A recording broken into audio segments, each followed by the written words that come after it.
But if you're in school, it's much cheaper, trust me.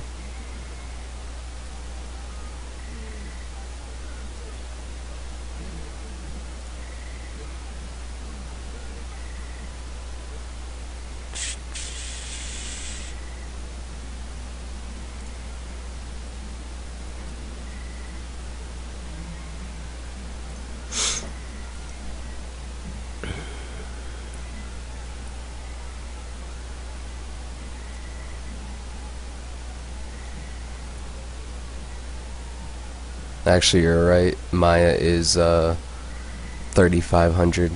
The $1,000 I was thinking about was probably for our artist to upgrade because he already had one of the older editions. I think they're going to be doing a monthly subscription model in the future, though, like Adobe does now, where it's something like I think it's $50 or $60 a month to get the whole Adobe suite. Which, in the long run, probably is a pretty good idea. I am on the road. We're probably gonna consider doing something like that.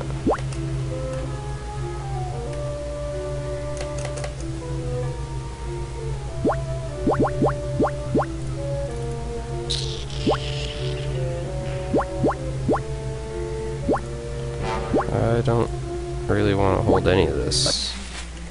This is my stop sign.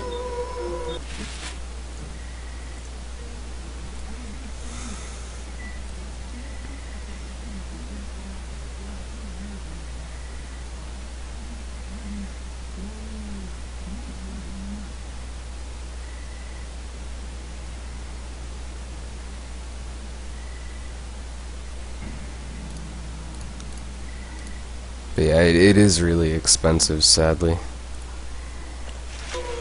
I just ended up picking up the CS6 Creative Suite. If the bundle's still going, I would definitely recommend looking into it. There's a lot of good games on it. Definitely. It's pay what you want, so you can get a lot of good games.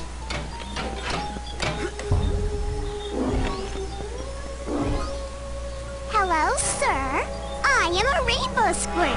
Would you like to buy a Yep, box you can decide rainbow exactly treats? what percentage you want to do things. You can give it all to the developers, all to charity, or split it up how you want. Idea where I could buy some milk for my cookies? I think, let me look it up. I think they actually added some more too. It's pay what you want, but if you don't pay above the average, you don't get all the games. So, right now they actually have 8 games total, but a few more of the games you have to pay above the average to get, like Bastion, Lone Survivor, Braid, and Super Meat Boy. But for $8, I mean, how can you really go wrong? Super Brothers is a really good game. I picked that up. Bastion was awesome. Psychonauts is a really good game. I haven't played Limbo, but it had great reviews. Braid was really fun, and Super Meat Boy is a really popular game. So I mean, for $8, getting all those indie games, it's a really good idea. It's an old school adventure game, so it takes a little getting used to, but I like the art style a lot. I think they did a really good job with it.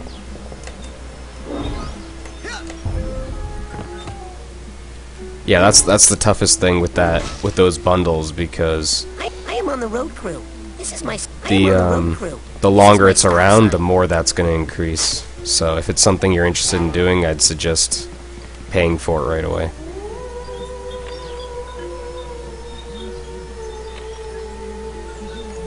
If you paid above the average at the time, I think you still will get the new ones that are added.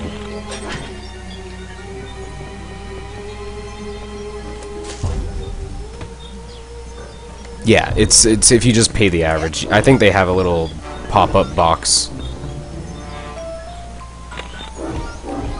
But like I said, it's going to keep increasing just because they're really popular games.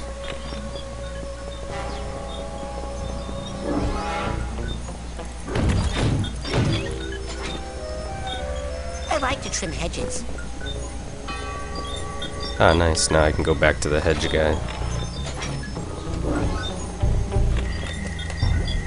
But I've played pretty much half of those games, and I enjoyed them a lot. So it's definitely worth it. Bastion alone I paid, I think it was $15 for. So totally worth it.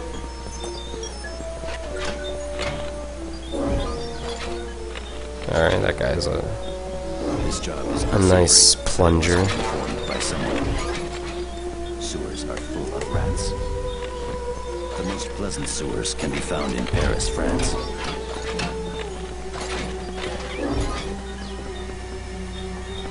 But sadly,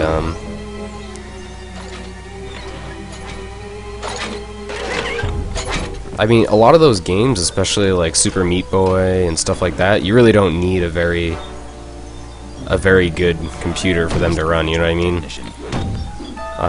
You might have trouble with something like Psychonauts just because it is a 3D game, but Super Meat Boy, for instance, isn't very hardware intensive.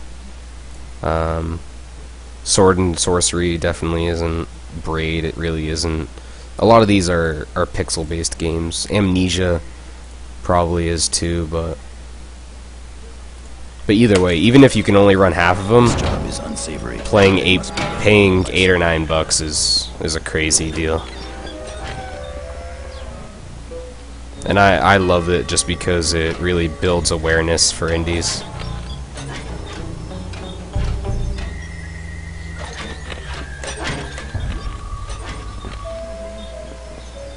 This is my job, to work on the phone lines.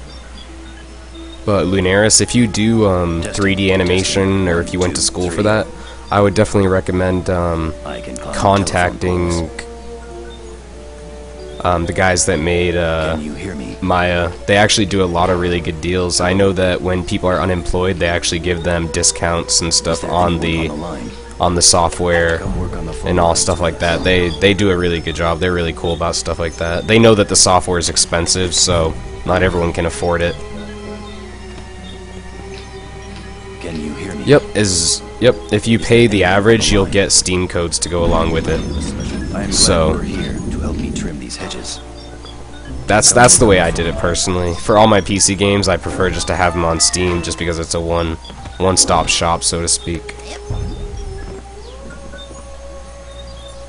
I take frequent breaks to avoid carpal tunnel syndrome. I am glad you are here to help me trim these hedges.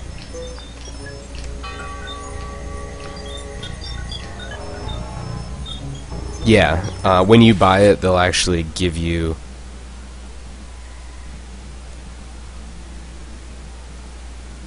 Yep, as long as you pay for above the average when you first do it, it's worth it. Oh yeah, definitely. You want the least number of people to be in the average as possible, assuming they didn't pay crazy money, because that'll definitely work out for you in the long run.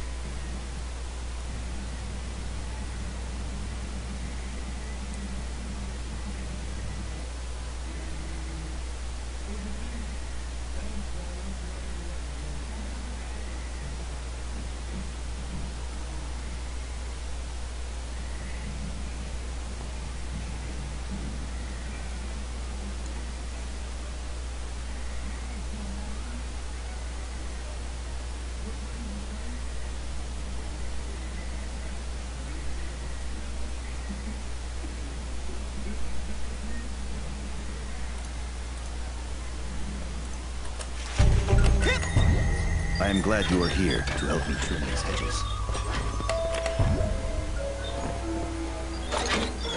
Yeah, I'm actually, even though I had most of those games, I'm considering paying for it just to pick up Super Meat Boy and Lone Survivor, because I've heard good things about both of those.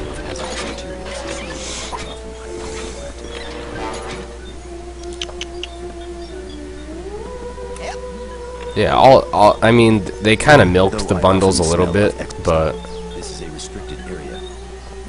because they have them a lot now.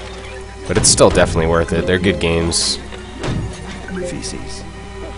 The sewer carries human waste. There are no documented cases of alligators found alive in sewers. Ah, nice. There's the cemetery I needed.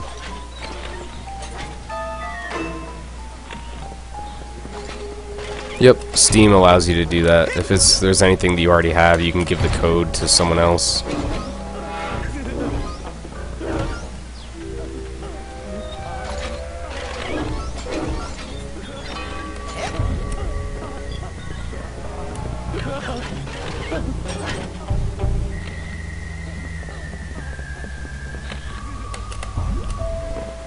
But I don't know if I said it already, but thanks for stopping in the stream. We actually just started these streams in order to help promote our company. So feel free to follow if you want. If not, that's okay too. You can use PayPal, yeah. That's usually how I've done it. It's a lot easier that way. It's all integrated.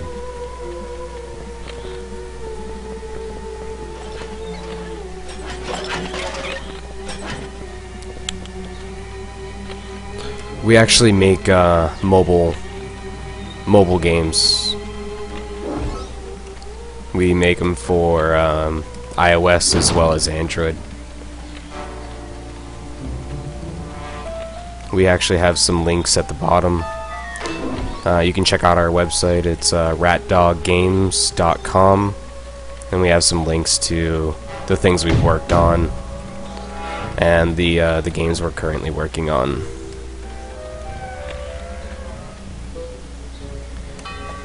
It's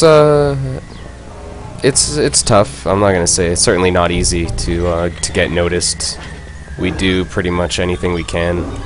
Marketing's the hardest thing, but that's another reason why we're here. You know, hang out with fans, show off our games when they're ready, and just play games.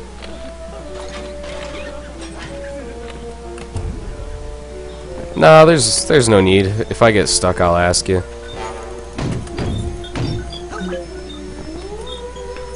I'm mainly just relaxing around here, collecting these figments, and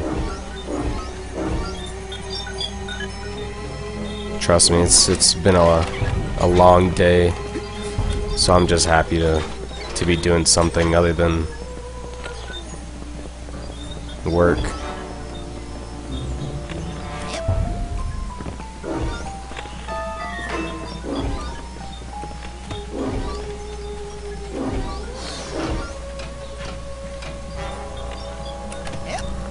DRM is actually security that certain games have, which basically means you have like a CD key or something to that extent. Without it, it basically just means you have the executable file, so you can give it to anyone, or you run it on multiple platforms. Exactly, yeah. Most companies now are doing different forms of online-only DRM, which makes it so that you have to be on the internet at all times to play their games, and it's really just angering people. No one really wants to deal with it. I like to trim hedges. That's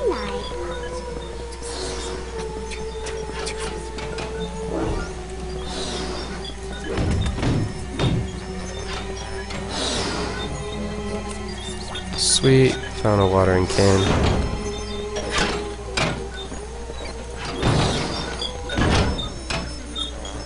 Exactly, especially when that first came out. I don't want to mail anything in this box. That game was a mess because the servers really weren't working well. They weren't able to handle the load, which you'd think with a big company like Blizzard they'd be able to do that, but people that didn't even want to play online with their friends were unable to play the game because you had to be online all the time just to verify that you actually purchased it. I mean, it definitely sucks that when people steal your products, because I mean it's a pretty terrible feeling. I know a lot of our Android games, one of our games, it was something like 80% of people